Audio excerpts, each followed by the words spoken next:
July 7th, 2025. Welcome to This Week in Waukesha, the podcast series, episode 2. We continue our engaging conversation with the Honorable Sara Rodriguez, Lieutenant Governor of the state of Wisconsin. And thank you again for joining us, Sara. Do people call you Lieutenant Governor or LG? Is there like the LG or is there any? I get called a whole lot of things, but Lieutenant Governor is one of them. LG is one of them as well. And, of course, my friends and family call me Sara, which is Yeah. what most people call So, me. So, well, and I think you have that effect on people that mhm. uh, when I see you in these engagements, that people feel very comfortable calling you Sara, which I think is a Mhm. compliment to your leadership. So, in the Yeah, work that you I do. often tell people it's okay. You don't have to do the title because this is who I've been for a Sure. very, very long time is I'm just a mom who lives in Waukesha Yeah. and decided to, run for office to do something about some of the things I Right. care about.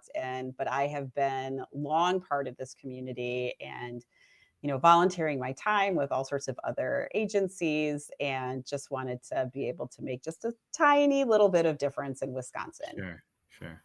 Well, I would have to disagree. I think you're making a very large impact, but we, as promised, we have for the benefit of our listeners, the $64,000 question: what does a lieutenant governor do? So it's a really interesting question. And if you look all across the country, lieutenant governors do very different things in states. So in some Right. states, they may head the Senate, like they kind of do on the federal side. In some states, they don't even have a lieutenant governor. They don't have a second in command. They have just the Right. secretary of state would be the next person on the succession planning. Mhm. In Wisconsin, we're kind of unique too in how we run for office. And Right. so I run independently on a primary as like a Democrat or a Republican, you run on the primary independently. And then you run together in the Mhm. general with your counterpart on your Got it. party ticket, whether that's Sure. Democrat or Republican. And there's Okay. some states where they're completely separate, right? So Wow. you could have a Democratic governor and a Republican lieutenant governor or vice versa. And so that's Sure. kind of interesting. Most states pick their lieutenant governor. The governor wins the primary and Oh, then really? yeah, and then they pick who they want as their lieutenant governor. So it's Wisconsin's kind of a unique little bird in that Sure. in Sure. that way. But in Wisconsin, what's great about the office is you get to make it what you want it to be. And Sure. so that is really nice for me. So with my very strong healthcare background, I'm a nurse by background. I've Right. worked in public health for most of my career. I was an epidemic intelligence service officer with the Centers for Disease Wow. Control, did outbreak investigations nationally, internationally. So I have been working in public health for decades. Sure. And so that is my big passion is to make sure that the policies that we have in Wisconsin match our values, that we are taking care of our neighbors within healthcare. And Okay. so within the office, we did a task force on the healthcare workforce Mm. because we know we've got shortage of nursing, like I said before, but we've got shortage of other things as well. Yeah. So surgical technicians is something that the hospitals are always looking Mm. for. Nursing assistants, medical assistants. Right. These are the folks who we want to be supporting across the entire healthcare kind of ecosystem. Can we attract people to come in? Can we graduate more of them within Wisconsin? And then let's make sure that they want to stay. So we're giving them Sure. an experience for them, especially for young families, to be able to make sure that they stay. So that was really exciting for me to be able to lead that task force. Also working on a couple of other different projects within the office, looking at unique programs. Like I mentioned, the one that you can graduate with your LPN at the same time you get your Right. high school degree. Sure. There are other unique programs within Wisconsin for healthcare providers. So we're putting together a report on that of some of the things that we learned while we were putting these recommendations together for the healthcare Nice. workforce task force. So that's exciting. Really love working with small businesses, Mhm. making sure that they get the support that they need. I often go out and visit all 72 counties every year.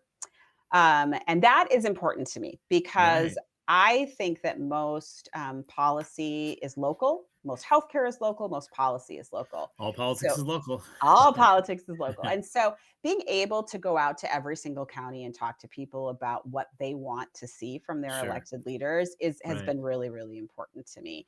So Sure. most recently I was doing a tour of farms across the state and Nice. creameries. It Yeah. reminded me very much. So my grandparents had a farm in Richland County between Oh, wow. Bosstown and Sugar Grove. You don't Okay. know where that is because very few people live there. Sure. Um, and then my uncle had a farm as well that we used to visit during the summers, and they would, Nice. put us to work in the barn and on the fields, and Mhm. it just reminded me of my childhood and going back and smelling that barn. It was like Yeah. it was great. Yeah. Nothing like being on a farm. Yeah, So, I mean, I grew up in a metro area, but I grew up in a small town that was yeah, founded by Quakers some like over 200 years ago. And so it had this real kind of New England feel to it, the colonial hmm houses. But as you got further out of the village, and even in the village, there was tons of green space. But as you got in people with gardens and green life, but as you got further out, there were commercial farms, big farms. hmm And I'm pleased to hear that it's still there. The yeah, growth. The town was like 27,000 when I left. yeah, In 1985, and it's still when I go back, it's still like that population. It might be 30,000 or so, but yeah, there's still a lot of that farms, and I think too with some of the issues we're having with food insecurity, mm, it would be great to have some sort of reinvestment in agriculture and possibly urban agriculture. yeah. So, do you No, get I much of that? I'm sorry. Go Go ahead. ahead. I was gonna say the food insecurity piece is something that I hear about as well, we were talking about the federal budget. That's a concern for me, that we are going to have to try to backfill some of the dollars that the federal government is taking away Mm, from Wisconsin, and that's like right. $350 million, and that's taking food out of kids' mouths. I mean, Yeah. and it's not that much money. I mean, it just gets people by, and Yeah. if we're going to expect our food pantries to be able to make up the difference from those SNAP benefits or food stamps, um, they've already told me that they are at capacity. Even before this budget passed, they're at Right. capacity.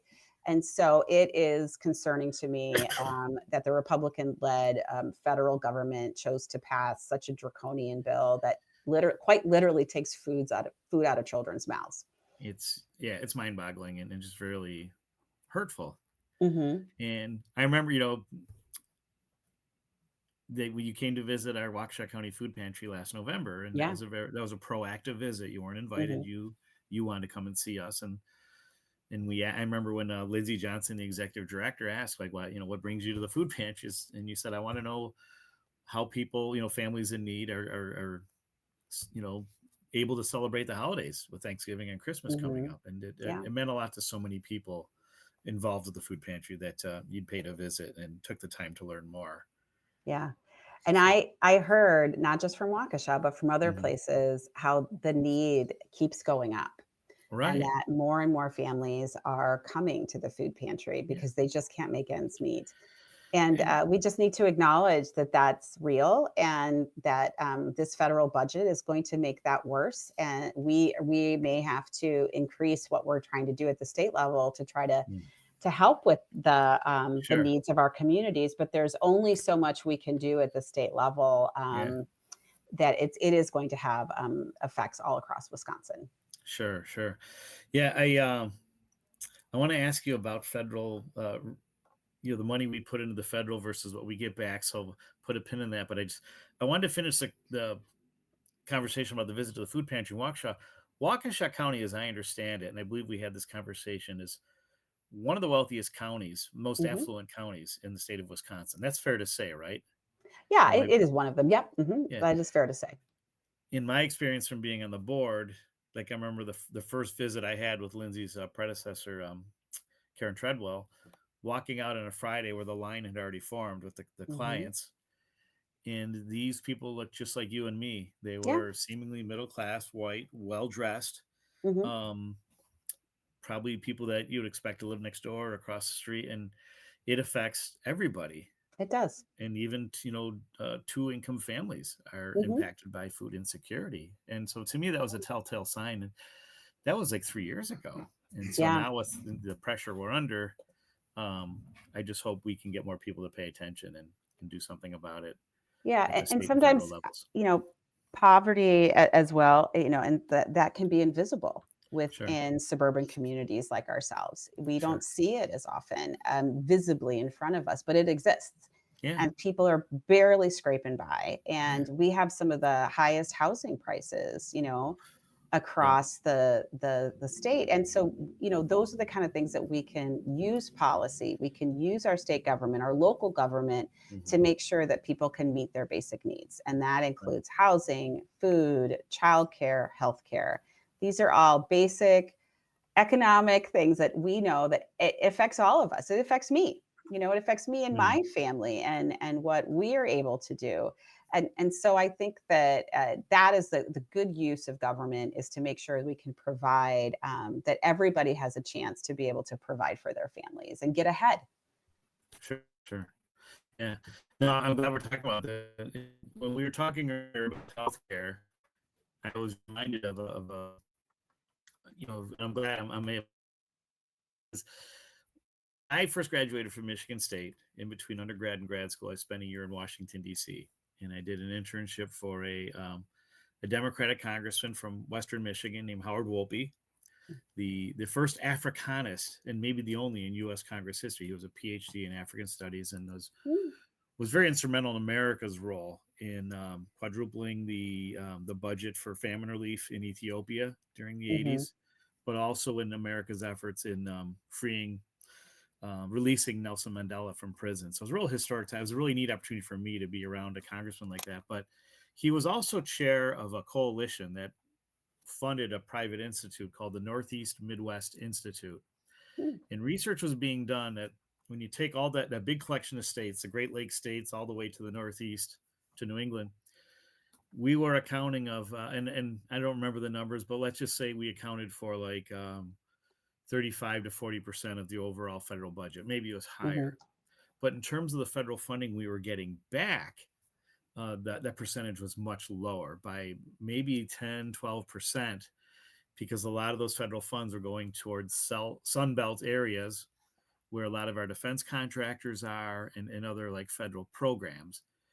And so I just wonder, and I know we've had some success. Like I know there's a defense contractor in Marinette and everything, but more than that, but it's like, um, are people paying attention to that anymore? Like they were, I guess this is like the late 80s, early 90s, about what we're getting back from I know it's a problem in the state because the surplus, we're not getting it back at the county level or the city level. But in terms of the federal level, is that something you're keen to at the executive branch about? Yeah, I mean, we're always looking at that in terms of what services we need and what we need from the federal government. We know that when we push those dollars up, we expect to have services that are provided within the state, such Right. as making sure they're manning our social security offices, making Hmm. sure that when we ask, for example, like with the lead investigation within the Milwaukee public school system, they asked for officers, like I was an epidemic intelligence service That's right. officer, to Yeah. come out and help them, because it was an enormous undertaking that they needed support from the experts within CDC, and they were denied that. They were denied that. And so that's what I think is frustrating sometimes, Sure. is we are doing our fair share, right? We are Right. we are pushing those federal taxes up, and we expect services in return, and that this current federal budget is not going to be able to give us the level of service that we have had in the past in Mhm. Wisconsin. And it is all in service of tax breaks to millionaires and billionaires. And I don't think Jeff Bezos needs another yacht. I think we Yeah. can make sure that we can feed people in Wisconsin, that they can get a hold of a Social Security rep Sure. if they're having a problem. And that's what we're paying our federal dollars for. Sure. And and I guess that's another good question. Is I know there's, for some people, that with what's going on at the federal level, there's kind of a feeling of helplessness or, Mhm. well, obviously frustration, and people want to fight back in a, obviously a, what's the term, a positive way or a Right. constructive way. What advice do you have for the average constituent like myself in terms of how we can do better, how we can make more of an impact at the state and federal levels? So I always encourage people to write and call their elected representatives Mhm. and write about your story, why this is important to you. Mhm. Not necessarily those ones where they're sort of like a form letter. Right. Really talk about why this is important to you. What do you see in your community? Why are these services important? Sure. And reach out to your local electeds because we work for you, right? Right. You are our bosses, and that is it's important for us to hear from our constituents. So I always encourage that. The other thing that I encourage is if you're part, like for example, I'm a nurse. If you're part of a professional organization, you can have input into what policy areas that they're promoting. And then Sure. you can have an even broader impact because you're coming in as an organization as opposed Right. to coming in as an individual. So Okay. I just encourage people to do that. And it's not a done deal. Mhm. In terms of what's going to happen. We do have midterm elections coming up in 2026 where we can have an Sure. impact of who our leadership is within Wisconsin and federally and holding our elected officials accountable. That's really important. Yes. And you should vote in every election. And I know Sure. I remember when my kids were small and I would drive past the voting. I was like, "Oh my gosh, what are we voting on Right. today?" I don't Yes. know what it is because it was a Sure. nonpartisan, like off cycle election that I'd have Right. to go home and look it up. And Yeah. but those are so important. Those They are are. so school boards are important. City Yes. council is important. And if you truly have a passion for wanting to make change, run for those offices yourself. Honestly, Sure. and it doesn't have to be like a statewide office like mine or a Right. federal office. It's a big one. You can make an I enormous difference on a school board I as thoroughly a city enjoyed my council work as an member. alderman, yeah. So Really, I you know, because can. you do make a difference. You do truly make a difference. And so I think it's important for folks to run for office, regular everyday people who've Sure. had regular jobs in the past and understand what it's Right. like to pay your mortgage and go to work every day and try to pay for healthcare and try to pay for childcare. All of those things are important because you Yep. bring that perspective to your elected office. And I would do one better, that even if you don't think you have a chance of winning, run anyway. Run anyway, Meet your because at least neighbors. you can be talking about it. You Yes. can talk about the issues that matter to you. Mhm. And And you'd be I surprised in terms of the interest you attract. Yeah, it's really, So, really true. I think that that's important, particularly in these nonpartisan offices. I think there's an right. opportunity to have conversations about Yes. what we wanna see for our community. No doubt, no doubt. What, I know we're getting short on time, so what have you enjoyed most about, being lieutenant governor, Sarah? I love going to all 72 counties. I really, really do, and I am not joking that every time I go someplace, I learn something new. I learned that, there is a custom pool cue maker called Jacoby's Pool Cues, Oh, wow. number 1 internationally, in Okay. the tiny little town in Wisconsin. Those types of things, like how I had no idea that that was something Sure. that we had here as industry. Yeah. I learn about so many different things across the state, and I think it's just we are such a beautiful and diverse state in terms of what it looks like environmentally, the people who are here, the type of industry that we have. And Mhm. so I really enjoy talking to folks, hearing about what's going on in their communities and what we can do to help. And that's been the most favorite part of my job. Sure. Oh, that's terrific. Any final comments for our This Week in Waukesha listeners, Lieutenant Governor, that you'd want to extend to them? Yeah, my heart's out to all of the moms and dads who just graduated, those seniors, especially if it's your first one. It's hard to let Mhm. them go, man. But you Right, know right. what? They're going to be okay. We've raised them well. They got a good education in Waukesha. And so just congratulations to all those families out there like mine. Terrific. Lieutenant Governor Sara Rodriguez.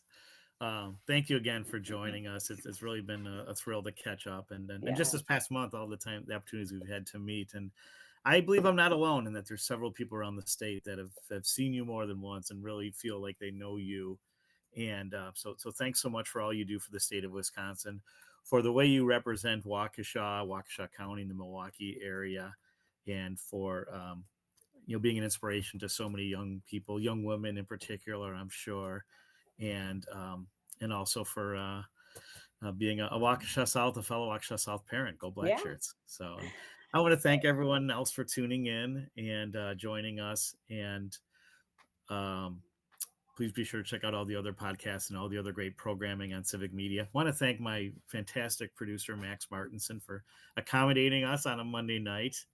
And please remember, everybody, especially, I know there's still fireworks going on, even though the 4th is over. Safety is everybody's responsibility.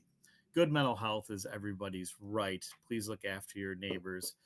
Thank you again. Go Ramila Mahagav Galer, and see you